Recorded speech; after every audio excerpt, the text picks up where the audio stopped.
the US is kind of in a unique position to be able to put financial pressure on China specifically, on the Chinese Communist Party because of the fact that the US dollar is like the world reserve currency. But what could a country like Taiwan do to put pressure on China? Well, Taiwan, it does need to, Taiwan's security ultimately tracked back to the United States. To the extent that America is willing to fully defend Taiwan, to include fighting over it if necessary, to the extent they have that support, then they've got a chance. But I say it all tracks back to America. But there are things Taiwan can do to sort of improve its odds. And looking at just from the defense perspective, that it needs to make its military, its defense capabilities more effective than they have been. That's sort of a given, because it has allowed its defenses to really weaken and lapse to a dangerous extent, which is troubling. And there was for a long time a sense that, well, there's nothing much to worry about. We've got the advantage. Amphibious attacks are hard, so China probably won't do it. And even an odd sense, well, the Americans will always be there. But also there was a sense, well, there's really nothing we can do in some quarters.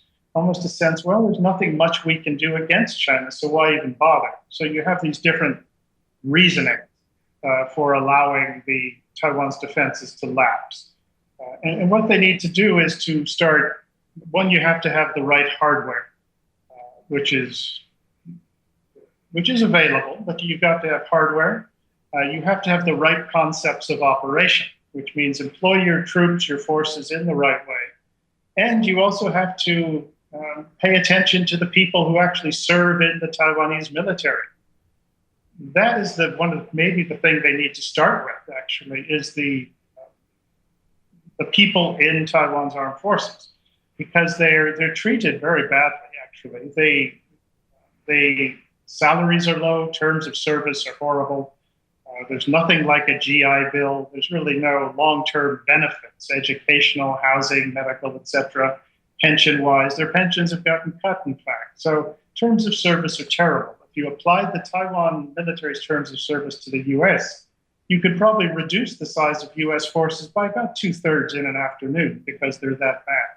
So as a result, the Taiwan military doesn't attract enough recruits.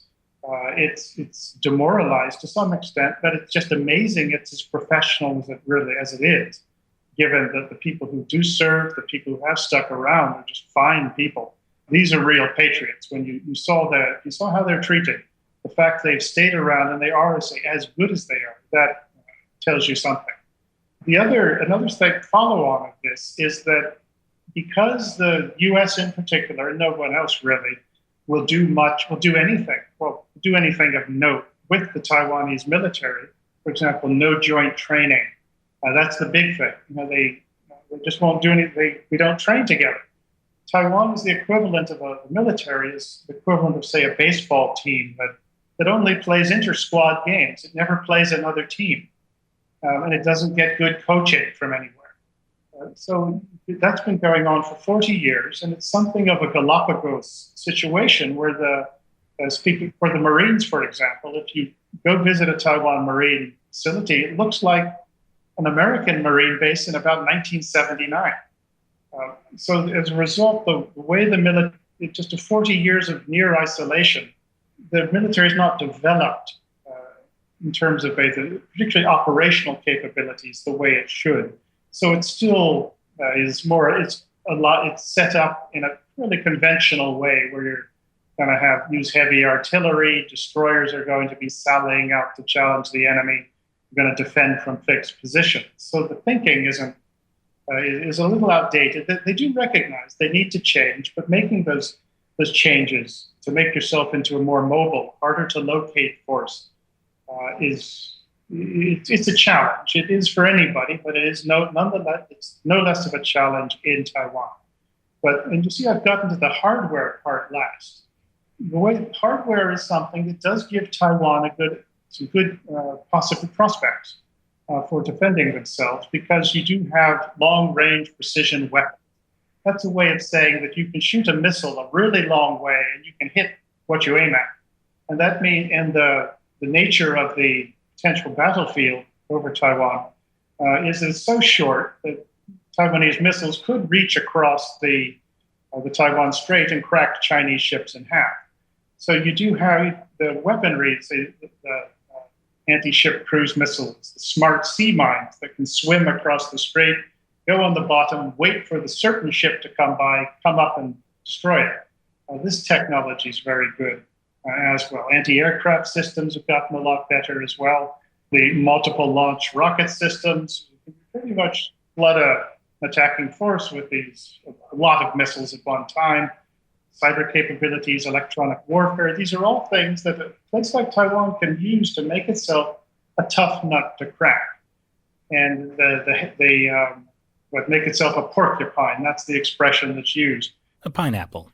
Yeah, well, that'll do. So, but that's so trying to give you some sense of things. The right weaponry, you have to make service in the Taiwan military attractive profession, so you have a serious, capable force that can fight and do it well. And additionally, your concepts of operations. One way to look at it, I'd like to think of is, look at it as sort of a Switzerland. You'll notice that nobody attacks Switzerland because it's just too much trouble. They have a very good military, very good reserve system. But I'd say not just Switzerland, but with a touch of Hezbollah. And by that, I mean, in 2006, when Israel attacked Lebanon, Hezbollah defeated them. And what they did is they looked at it and said, well, if we were the Israelis, what would we least like to fight? Well, you'd least like to fight an enemy that you can't see and that can hit you with weapons, accurate weapons, precision weapons that can destroy your tanks, destroy your ships, your aircraft, whatever. And that will discombobulate any attacker. So it is that, say, Switzerland with a touch of Hezbollah is what you want to make yourself, if you're Taiwan, to make it so the cost to Taiwan is just to China, if it should assault, is just too much trouble. But to do that, you do have to have the Americans backing you, also the Americans providing you with the right or access to the right sorts of equipment as well. But one thing about when you look at Taiwan's defense, that a lot of people look at it from the first thing that comes to mind. So some people will say, they will imagine Iwo Jima, this huge Chinese amphibious force coming ashore, aircraft and missiles, etc., coming in. And that's what they envision. Others will look at it as China continuing this constant pressure, this wearing down of Taiwan, isolating it to the point Taiwan is subverted, and that you get Taiwanese quislings, these pro-Chinese Taiwanese who often on the payroll, have them use their influence, get some political support for reaching a deal with China. And that's where you avoid the need to fight.